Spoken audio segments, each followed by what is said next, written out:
Senpai, izin bertanya, selama di asrama, selama pendidikan, itu termasuk dana talang nggak? Jawab pakai VTPay, terima kasih. Oke, jadi selama di asrama, selama pendidikan, itu ada dana talangannya.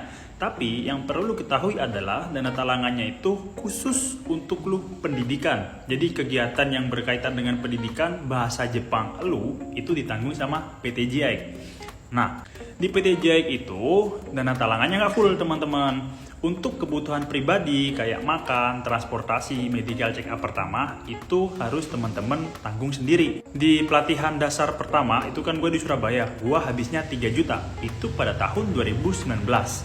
Terus di Depoknya itu gue habis 5 juta, jadi total 8 juta plus kebutuhan lain sebagainya itu 2 juta. Jadi totalnya gue 10 jutaan lah. Dan yang paling gue suka di JAIC itu adalah duitnya gue kelola sendiri. Jadi kan kalau misalnya gue masuk di LPK selain JIC, karena gue pernah masuk ya di LPK lain selain JAIC, gue harus setor ke LPK-nya. Jadi ya gue setor gitu, kayak biaya masuknya 7 juta, terus biaya SU-nya 30 juta. Tapi bukan berarti gue ngejelek-ngejelekin ya, karena ya dari gue pribadi gue kurang srek gitu aja.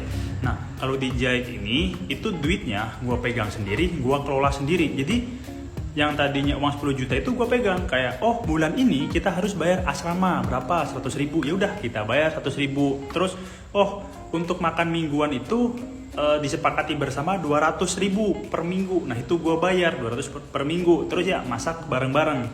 Terus kayak transportasi, intinya 10 juta itu gue yang atur gitu kan. Dan untuk biaya asrama, terus medical check up kedua, terus uang saku di Jepang, dan biaya pendidikan itu udah include jadi satu dari dana talangannya PTJ. Dan kalau misalnya gue total semua biaya yang gue butuhkan untuk ke Jepang pada tahun 2019 itu 10 juta yang gue keluarkan ya. Ditambah dana talangannya itu 23 juta, jadi 33 juta.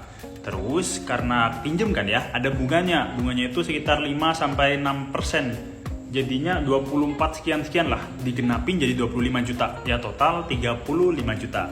Disclaimer dulu, gue gak di-endorse sama JIC, tapi karena lu tanya yaudah gue jawab.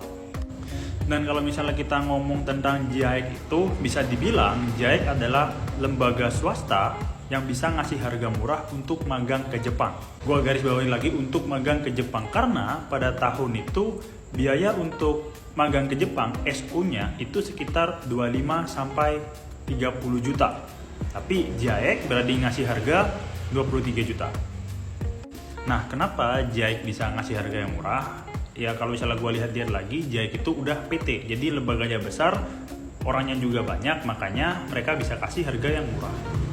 Terus dia juga udah kerjasama dengan bagian MCU-nya gitu. Kayak gue dulu ketika MCU di swasta lain ya, selain JIC, itu gue harus bayar 1 juta. Sedangkan kalau di JIC itu, karena dia udah mitra dengan Paramita, gue cuman bayar 450 ribu. Kalau sekarang gue nggak tahu ya berapa. Gitu, simple ya. Semoga video ini mudah dipahamin, dan buat teman-teman yang pengen magang atau kerja ke Jepang, dilancarkan prosesnya.